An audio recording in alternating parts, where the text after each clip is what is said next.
विश्वानि देव सवितर्दुरितानि परास्वः यद्भद्रं तन्नयास्वः। ॐ शान्ति शान्ति शान्तिः।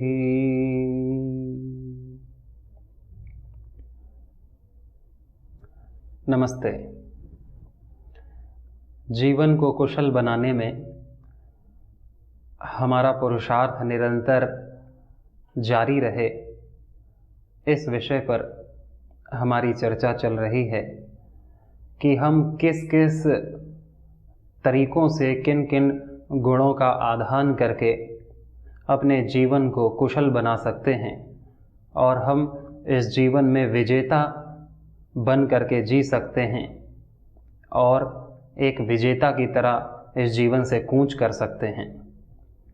विजेता बनना सबकी इच्छा है कि हम सब अपने जीवन में सफल हों, परंतु जैसे हमारा प्रशिक्षण होता है वैसे ही हम अपने जीवन की सफलता तय कर लेते हैं।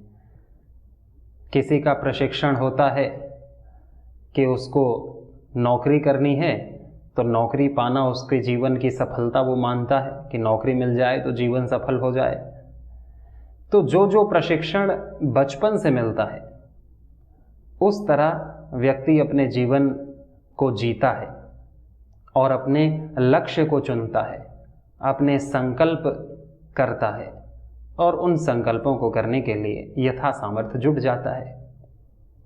एक प्रशिक्षण हमको गुरु के सानिध्य में मिलता है, सत्संग में मिलता है, शास्त्रों में मिलता है। एक ऐसा प्रशिक्षण मिलता है जिस पर चलकर कई सारे साधारण से साधारण मनुष्य महापुरुष बने, ऋषि बने, ऋषिकाएं बनी, वीर वीरांगनाएं बने, आत्मविजेता बने और उनको परमात्मा ने स्वीकार किया। परमात्मा की कृपा के वो पात्र बने, इस जीवन में सूर्य की तरह चमके और आज भी उनका प्रकाश हमें प्राप्त हो रहा है। वही प्रशिक्षण हमें भी मिलता है यदि हम गुरु की, शास्त्र की, परमात्मा की शरण में रहते हैं, सानिध्य में रहते हैं तो, या अपने विवेक, अपने आत्मा के सानिध्य में रहते हैं तो। और क्रिया योग इसी कुशलता को पाने के लिए एक साधन है, जिसे योग दर्शन में भी तीसरे अध्याय में, तीसरे पाद में बताया गया कि तपः स्वाध्याय ईश्वर प्रणिधानानि क्रिया योगः। तप करना, स्वाध्याय करना और ईश्वर की भक्ति करना, ये तीनों के मिश्रण को कहते हैं क्रिया योग। तो क्रियात्मक योग में सबसे पहले और महत्वपूर्ण है तप। तप क्या होता है? कहा गया तपो द्वंद्व सहनम, द्वंद्वों को सहना तप है। और तप से होता क्या है? तप से हमको शक्ति मिलती है। नास्ति योग समम बलम। तप से हमारी इंद्रियां दृढ़ होती हैं, मजबूत होती हैं, हम स्वस्थ होते हैं। और काय इंद्रिय अशुद्धि क्षये तपसः, काय इंद्रिय अशुद्धि क्षया तपसः। काय और इंद्रियों की अशुद्धि का क्षय होता है और बल बढ़ता है। अशुद्धि मिटेगी तो अंदर की जो शुद्धि है, जो स्वाभाविक आत्मा की शुद्धि है, वो चारों तरफ फैलेगी। तो हमें अपने जीवन को तपस्वी बनाना होगा सफलता के लिए। सफलता कोई फूलों के बिस्तर पर सोने से नहीं मिलेगी, सफलता कोई आराम करने से नहीं मिलेगी। सफलता हाथ पर हाथ धरे बैठने से, दिन भर गप्पे मारने से, टीवी देखने से, मोबाइल देखने से, इधर उधर की बातें करने से, व्यर्थ के काम करने से, मनमानी करने से, मनमौजी ढंग से जीने से, इधर इधर घूमने फिरने से नहीं मिलेगी, जी चुराने से नहीं मिलेगी, काम चोरी से नहीं मिलेगी। यही सब तप का उल्टा है कि व्यक्ति जब सुख के प्रलोभन में इतना खो जाता है कि हर पल वो सुख सुख सुख सुख चाहता है, कि वो तप नहीं करना चाहता, वो केवल भोगना चाहता है। जो चीज़ उसे मिली है उसे भोगना चाहता है। लेकिन भोगने से तो इंद्रियों का तेज क्षीण पड़ जाता है, शरीर कमज़ोर हो जाता है, इंद्रियां क्षीण हो जाती हैं। ब्रह्मचर्य भी तप का ही एक रूप है, तप का ही एक साधन है ब्रह्मचर्य। जिनका जीवन तपस्वी होता है वो कितने भी वृद्ध हो जाएं, वो बलिष्ठ होंगे, निरोगी होंगे, स्वस्थ होंगे, उनका शरीर भी, उनका मन भी, उनकी पाचन शक्ति ठीक होगी, उनके दांत नहीं झड़ेंगे, ठीक होंगे, उनकी आँखें, आँखों की रोशनी उनकी सम्यक रहेगी, उनके बाल सम्यक रहेंगे, उनका स्वास्थ्य ओजस्वी तेजस्वी होगा, उनकी वाणी स्वस्थ होगी। ऐसा ही तपस्वी जीवन रहा है हमारे अनेक ऋषियों का। और ये नहीं कि तप हमारे लिए नहीं है, तप केवल उन्हीं के लिए है जो सन्यासी हैं, तप केवल उन्हीं के लिए हैं जो ऋषि मुनि हैं, जो भगवान के पथ पर चल रहे हैं। ऐसी बात नहीं है, तप हर मनुष्य के लिए है। क्योंकि देखिए, हर घास का तिनका तप कर रहा है, चाहे कितनी भी धूप हो, चाहे कितनी बारिश आए, कितनी हवा चले, हर एक फूल तप कर रहा है। फूल को हम सबसे कोमल मानते हैं, नाजुक मानते हैं, और उसको नाजुक नाजुक लोग अपने पास रखते हैं, फूलों की माला पहनते हैं, बालों में फूलों को लगाते हैं, घरों में फूलों को लगाते हैं। लेकिन वो फूल भी कितना तप करके फूल बना है। यदि वो फूल घर में रहे, एसी में रहे, और ठंडी रहे तो हीटर चला ले, और गर्मी रहे तो एसी चला ले, और वो फूल कभी बाहर ना निकले, कभी हवा ना लगने दे, कभी धूप ना लगने दे, तो क्या वो फूल सुंदर बन पाएगा, सुगंधित बन पाएगा? क्या किसी के प्रेम का हिस्सा कभी बन पाएगा? कोई उसे प्रेम कर पाएगा? ना। अपने गले में, अपने बालों में तो हम वही फूल लगाना चाहते हैं जो तप किया गया हो। प्लास्टिक का नहीं कोई लगाना चाहता, उसका हार नहीं पहनना चाहता, कागज़ के फूल नहीं लगाना चाहता। न तो भगवान को कागज़ के और प्लास्टिक के फूल चढ़ाए जाते हैं। जो तप कर रहा है फूल, घनी दोपहर में भी प्रसन्नता से सूर्य की ओर देख रहा है, जो सूरजमुखी, और हवा को भी सह रहा है, आंधी को भी सह रहा है, पानी को भी सह रहा है, यथा सामर्थ्य वो सहता है और अपनी सहन शक्ति को इतना बढ़ा लेता है कि ना तो धूप उसको मुरझा पाती है, ना ठंडी उसका कुछ कर पाती है, और ना मौसम उसको कोई दुख दे पाता है। मौसम उसको सुख देता है। उसके अंदर की ऊर्जा को, उसके अंदर की सुगंधी को, जो बीज में सुगंधी छुपी हुई थी, उस सुगंधी को बाहर निकालता है मौसम। धरती का ताप, सूर्य की किरणें उसकी पत्तियों को हरी करती हैं, उस फूल को रंग बिरंगा करती हैं, उस फूल को मादक द्रव्यों से, पराग कणों से भर देती हैं कि दुनिया भर की दूर दूर से मधुमक्खी आकर के उस पर बैठ करके रसपान करती है। इतना सुगंधित, इतना पुष्टिवर्धक जो फूल हुआ है वो तप के कारण से हुआ है, भोग के कारण से नहीं। तो हम सबको ही ऐसे फूल पसंद हैं, ऐसे पशु पक्षी पसंद हैं, ऐसे पहाड़, नदी, नाले, झरने, सब प्राकृतिक चीज़ें हमें पसंद हैं। और कहा भी जाता है बी नेचुरल, कि प्राकृतिक रहो, प्रकृति के पास रहो तो बीमार नहीं होगे, स्वस्थ रहोगे और तेजस्वी, ओजस्वी, तपस्वी रहोगे। तप करना हमें प्रकृति से सीखना चाहिए, कि ये नहीं कि थोड़ी भी गर्मी व्यक्ति सह ना पाए, और घर पे बहुत सारे सामान होते हैं और उन्हीं सामानों के सहारे अपना जीवन जीता रहे। इससे हमारी प्रतिरोधक क्षमता तो कमज़ोर होती है, हमारी इम्यूनिटी पावर, रेजिस्टेंस पावर, प्रतिकारक क्षमता, रोगों से लड़ने की क्षमता तो कम होती ही है। साथ में जीवन दुख, पीड़ा और कई प्रकार के रोगों से भर जाता है कि फिर उसको दूर करने में ही हमारा बचा हुआ जीवन, हमारा बचा हुआ धन, समय, ऊर्जा लग जाता है और दुखपूर्वक हमें जीवन जीना पड़ता है। हमें अपना जीवन तपस्वी होकर के जीना है, मेहनती पुरुषार्थी होकर के जीना है।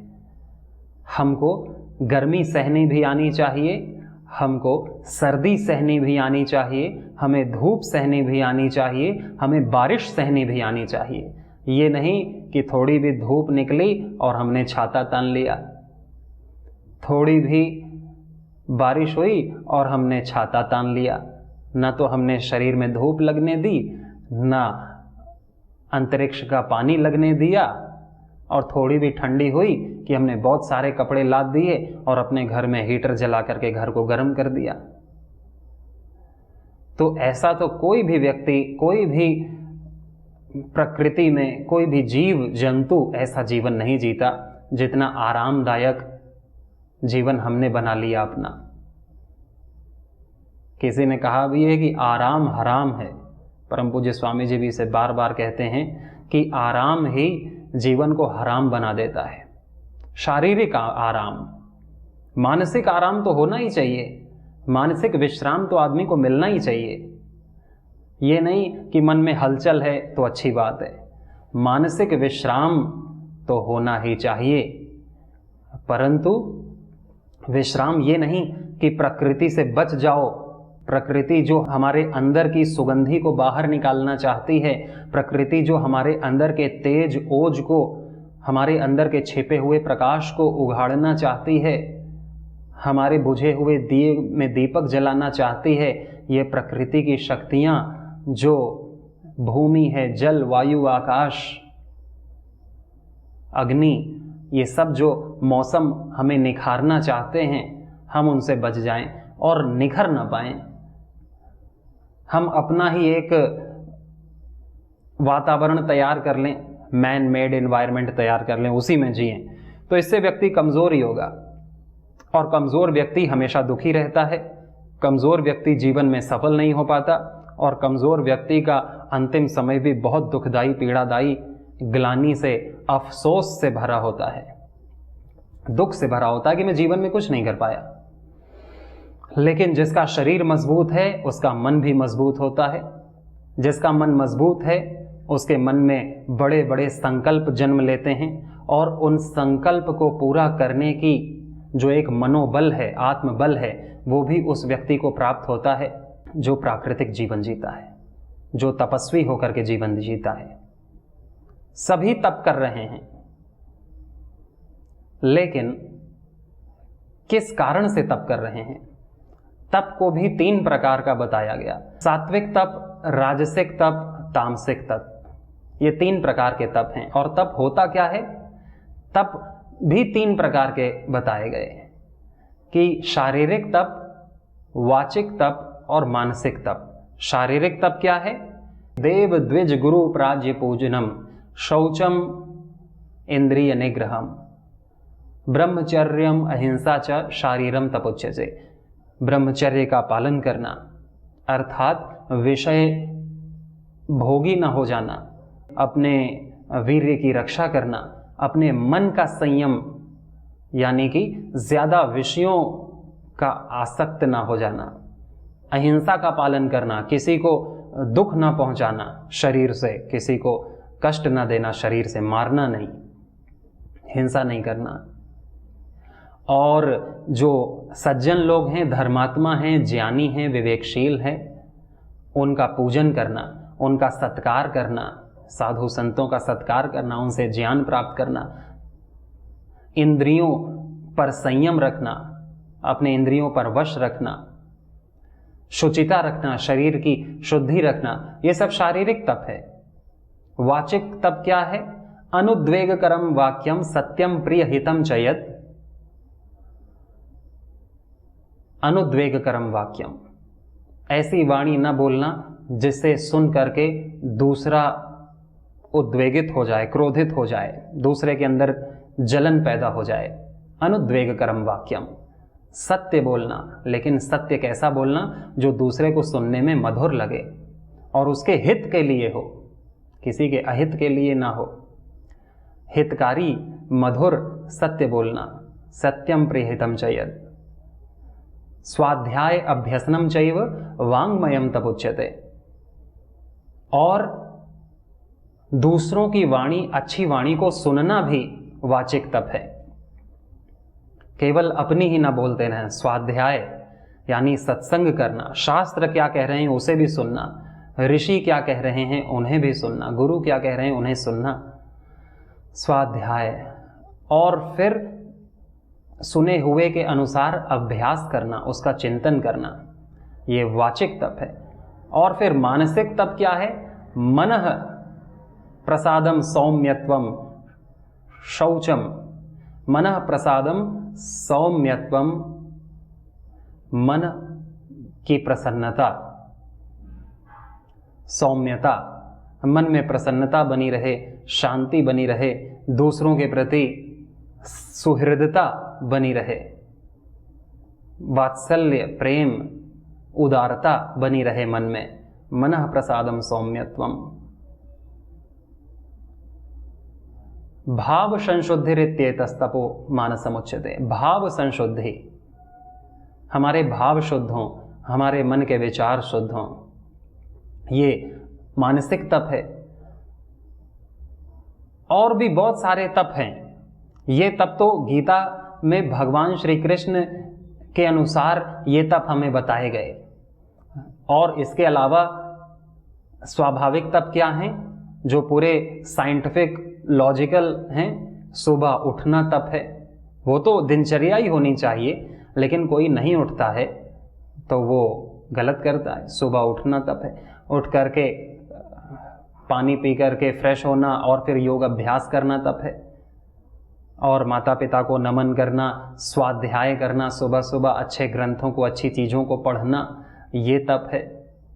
सात्विक आहार लेना तप है।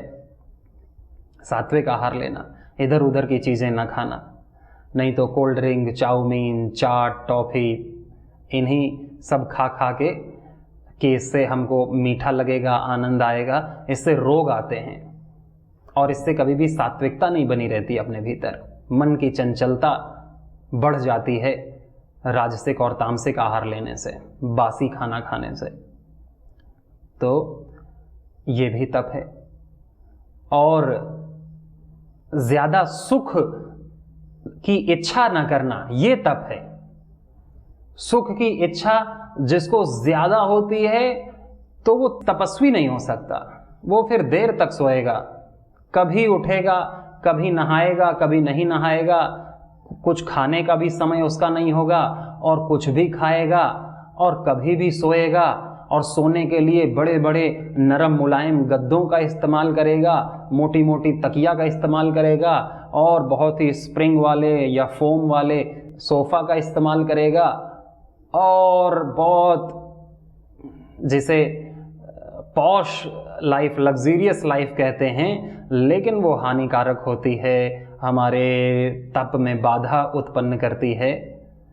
तो ये हम करते हैं तो इससे हमारा शरीर और स्वास्थ्य कमज़ोर होता है। हमारा जीवन सुविधापूर्ण तो होना चाहिए। हमको भगवान ने अगर सामर्थ्य दिया है, ऐश्वर्य दिया है, धन दिया है, तो सुविधापूर्ण तो जीवन होना चाहिए। पर वो सुविधा हमारे स्वास्थ्य के आड़े आए, ये तो अच्छी बात नहीं है। वो सुविधा हमारे स्वास्थ्य के आड़े ना आए, वो सुविधा हमारे और परमात्मा के बीच में ना आए, हमारे और प्रकृति के बीच में ना आए वो सुविधा।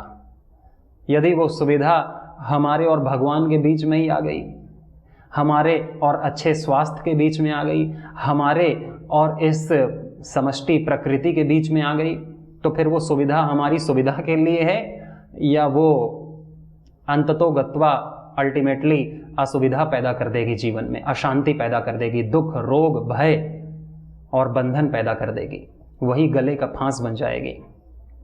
इसलिए किसी बहुत बड़े संत ने कहा है कि जो हमारे पास भगवान ने साधन दिए हैं वो भोगने के लिए कम, सेवा के लिए ज़्यादा दिए हैं।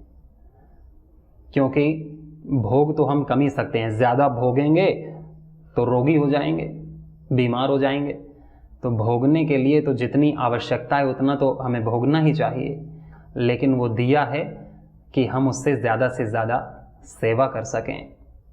ये छोटा सा जीवन है, इस छोटे से जीवन में हम इतनी सीढ़ी चढ़ लें, मानव जीवन में हम इतनी उन्नति कर लें कि जितनी सैकड़ों जीवनों में भी हमने ना की हो।